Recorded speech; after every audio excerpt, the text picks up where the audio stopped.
Danielle, let's put a finish on it. Like most people in this country, I've been thinking a lot about race lately. Earlier this year, I read 3 books by Mildred D. Now these books are marketed as children's books, but I feel like they're more appropriate for the junior high or high school level. They are about the Logan family who live in Mississippi in the 1930s.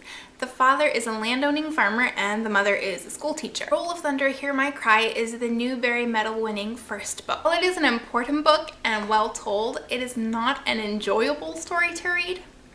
The narrator, Cassie, is 9, but I find the story to be pretty complex. First, there are the interwoven plot points of sharecropping, landowning, credit, mortgages, and taxes that are pretty complicated and are very central to the plot. And then it's 1933 and 34 in Mississippi. Beyond the daily indignities suffered by blacks in the community, have white men who set a black man on fire and don't get punished. Black families try to stop shopping at a white man's store and their very lives are in danger. There's a young black boy who is blamed for a white boy's crime, and we see it all through a child's eyes as she begins to understand racism in this country. In the second book, Let the Circle Be Unbroken, Cassie is 10 and 11.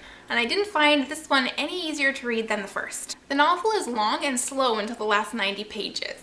It features the Logan's cousin who comes to visit. She has a white mom and she wants to pass as white herself. There's an old woman sharecropper who decides to register to vote even though her livelihood and very life will be in danger if she does so. And there's talk of a poor union of farmers, both black and white, but it doesn't go well. In the third book, A Road to Memphis, Cassie is 17 and it's 1941.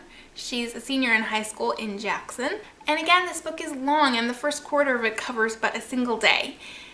Once you get past that part, the story does pick up quite a bit. Perhaps it's because there's a sense of urgency and emergency that runs throughout the novel. The Logan story makes me sad and sick and angry. Again and again, we experience with these characters what it's like to be black in the South not so long ago, and what it's like to be white too. The sense of entitlement and the belief in their innate superiority that the white characters have generation after generation really comes through with each interaction. Again, it's not exactly an enjoyable read.